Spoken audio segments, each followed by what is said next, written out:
At the time this Kirk Miller Podcast episode has gone live, we are pretty much half a year into 2023. So with this time frame in mind, I wanted to do a really short episode to do with excuses. So the title of today's episode is No More Excuses. Because I really believe when you are half a year in to a year, where you're at physically, mentally, and with your energy levels, etc., is exactly where you deserve to be. Granted, you may have had some weeks, some months that might have been compromised to do with your training, where you couldn't get the perfect session in, kit compromise, etc. Certain weekends or weeks with food where you couldn't control exactly what you put in your mouth because someone else was cooking it, or you were out on the go, traveling, etc. But when you're half a year in, you've had enough time to take control of your progress. Because the harsh reality is this: there are millions and millions and millions of people right now, and the same every single year, who say they're going to achieve a certain goal, and by the midway point, they're absolutely nowhere near that.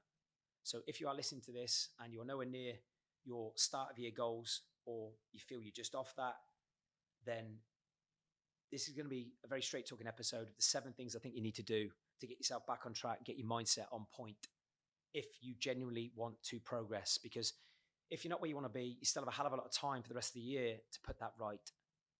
You know, there's a lot you can do in 6 months. There's a lot you can do in a matter of months. But you have to push through your excuses and your own bullshit, okay? And so many people pass the buck. They blame circumstance. They blame other people. They blame themselves, rarely blame themselves, but they just make fucking excuses. And this is something that Inside Built to Last, you know, we're very strong on. We'll run for a brick wall for any client who invests in us, but they have to help themselves ultimately, okay? As I say to them, I don't want to waste people's money. I don't want to waste our time. It's not that complicated to get in great shape, to live with confidence, live with energy. But so often we ignore the basics and we forget certain things. We forget things that were important to us at the start of the year, okay? So it's going to be short, it's going to be sharp.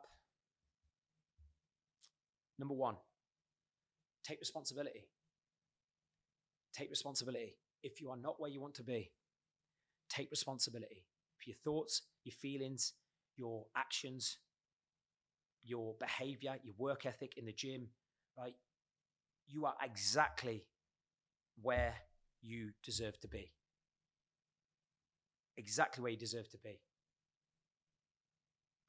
So many people bullshit themselves and blame other people, blame work. I've got a lot on. That's the most common thing I see in entrepreneurs. I haven't got time. Oh, I was traveling. It's absolute bullshit. There is a solution for everything just now. If you look for it. If you look for an excuse, a way out, you'll find it. If you look for a solution, you'll find it. So the first thing you have to do, if you're not where you want to be right now and you're nowhere near your start of year goals, is take responsibility. The moment you take responsibility, you can then improve your actions from there. But if you're constantly passing the buck, you'll get nowhere. Number 2, remotivate yourself. I don't really like the word motivation, but a lot of people, when they're trying to kickstart their journey or take themselves to another level, they're like, okay, I need motivation, right? And that can come internally and externally. But if you are someone who's really trying to up your game again, cut through your excuses, you have to continually remotivate yourself.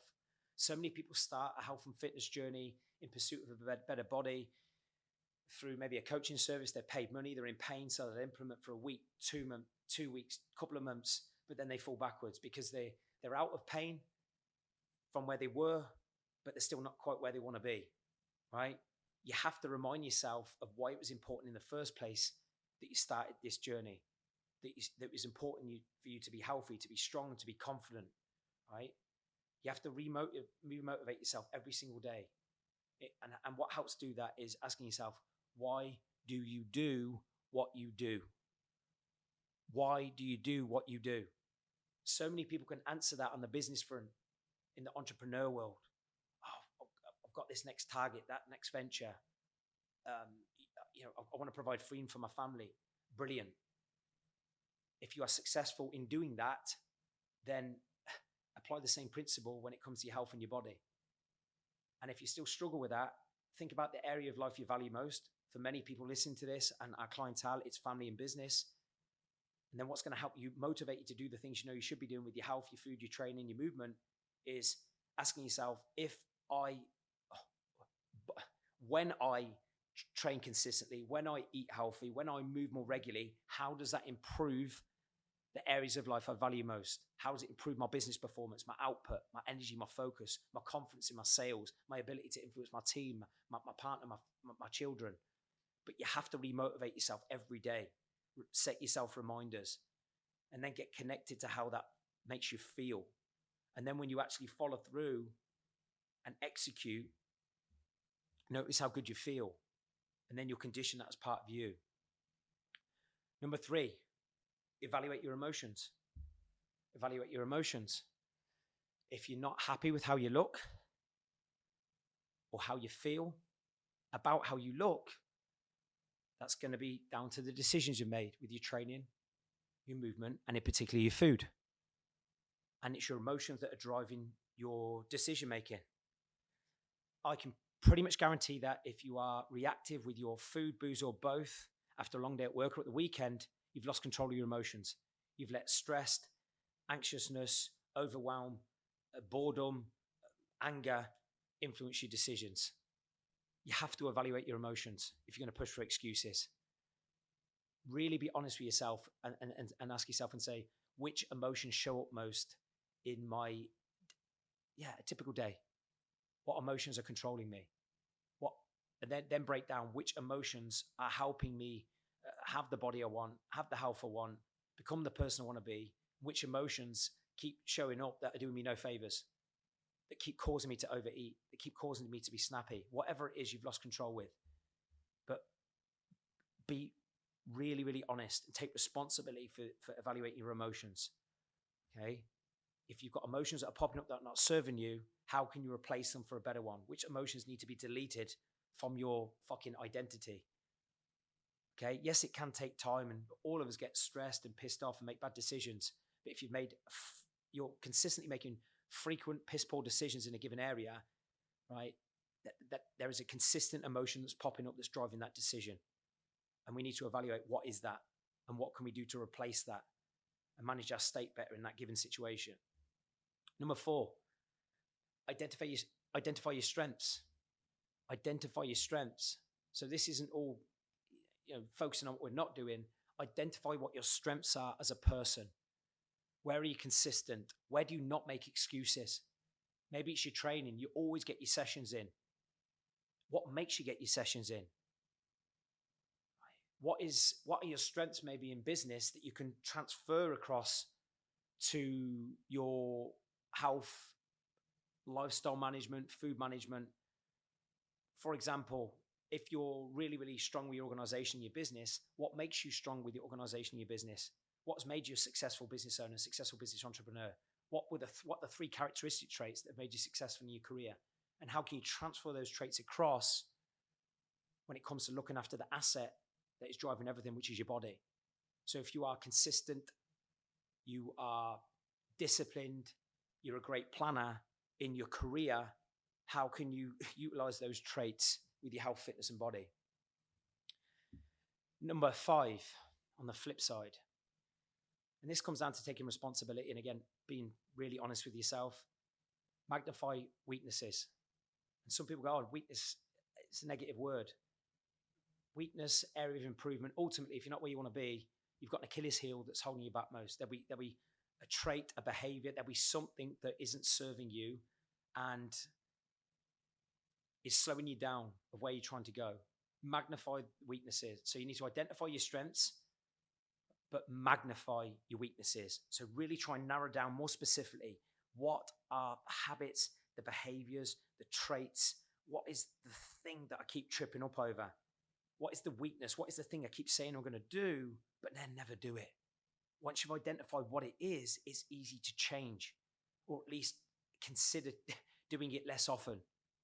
But if we don't change what we do, we're never going to change how we look and how we feel, and that shift in identity. Number 6, I said this on previous podcasts, but if you're half a year in and you're not where you want to be, have a minimum standard in everything you do. Have a minimum standard in everything you do. With your training, have a minimum standard. So even on the most high frantic week, you get 3 sessions in that are 20 minutes, one work set and everything, as we say to our clients. No one's that busy. They can't work out for 1 hour out of a 168-hour week. I would love to see someone's calendar who challenges me on that. If someone considers themselves a high performer and an elite level entrepreneur, and they say they cannot train 20 to 30 minute sessions a week, they are absolutely full of shit. And they need to lower the expectations of their physical shape and the body they want. Okay? Food. Have a minimum standard with your food. Even on a bad week, if you eat now every single evening and every single lunch, what is a minimum standard that you could have with your food? E.g., you always eat protein, you only touch added sugar once to twice a week, you eat vegetables every evening meal.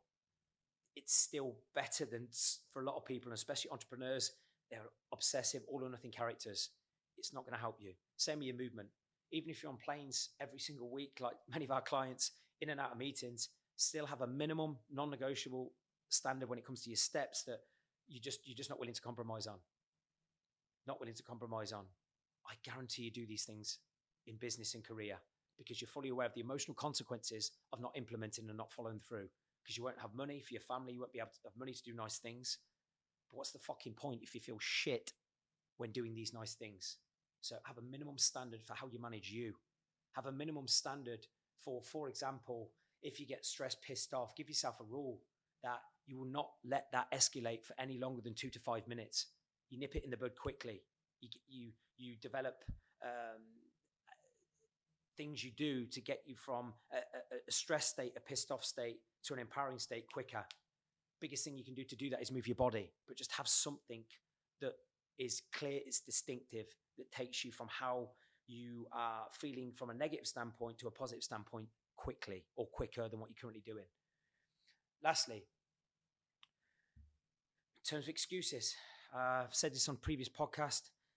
If we're trying to remove excuses and genuinely look the way we keep saying we want to look yourself in the mirror every single day. Look yourself in the mirror every single day with purpose, intent, and focus, and ask yourself, who do I need to be today? What habits are going to create the person that I need to be today? I do 3 things, for example, in the morning, shortly after I'm brushing my teeth. It takes me seconds. Who do I need to be today? Who do I need to show up as? Who do I need to show up as? Consistent, confident, good listener, action taker, energy, confidence, hope, enthusiasm. But look yourself in the mirror every single day. Ask yourself, who do I need to be? One thing you can say, if you feel like you're miles off from where you want to be with your health goals, I am a healthy person. I'm a consistently healthy eater. I am someone who loves training. I am someone who trains regularly. I train every day. I get to train every day. But who do you need to be? Okay. You've got the time for that. If you've got time to get back to a WhatsApp message from a client, team member, partner, whatever, you've got time to stare yourself in the mirror and ask yourself, who do I need to be today? Okay. Your actions and behaviors are more likely to be more consistent by doing that. A couple of questions to make you reflect on. I love questions. Number 1 is, what is the one most consistent excuse you use that's standing in the way of what you want? What is the one most consistent excuse you use that is standing in the way of what you want? Number 2, if you don't remove it, what will it cost you and who will it affect? If you don't remove this excuse, what will it cost you and who else will it affect? Take some time with that. Because so often we are more motivated to implement from a place of pain than we are from the pleasure of doing something it will bring. So if you're not happy with where you're at, ask yourself, what is the excuse? And if I don't remove it, what will it cost me and who else will it affect? 2 powerful questions. And then some quotes to wrap us up. You have the body and health you're willing to put up with. Ties in with the first point today of taking responsibility. When you look in that mirror, You look at that body weight, you look at that body shape. When you're in your 40s, 50s, and 60s, there's no lie. That's a combination of your decisions up to this point in your life. You don't get what you deserve, you get what you work for. Okay? And if you are not happy with how your body is, how your health is, your current actions demonstrate otherwise. Otherwise, you'd be doing something about it. And hopefully today's episode has helped, at least plant some seeds and provide some empowering straight talk to take better action. Because the truth is this, the last quote, if you want something you've never had, you must be willing to do something you've never done. It's logic. Doing the same, eating the same, training the same, thinking the same, and expecting a different result is insanity. It's mental. So if you want something you've never had, do something you've never done. That's where the magic happens. You've done it in business, you've done it in career. Do it now for the next few months and longer, and watch how much better you feel at the end of the year. Okay? As always, thank you so much for listening, and I'll see you next time.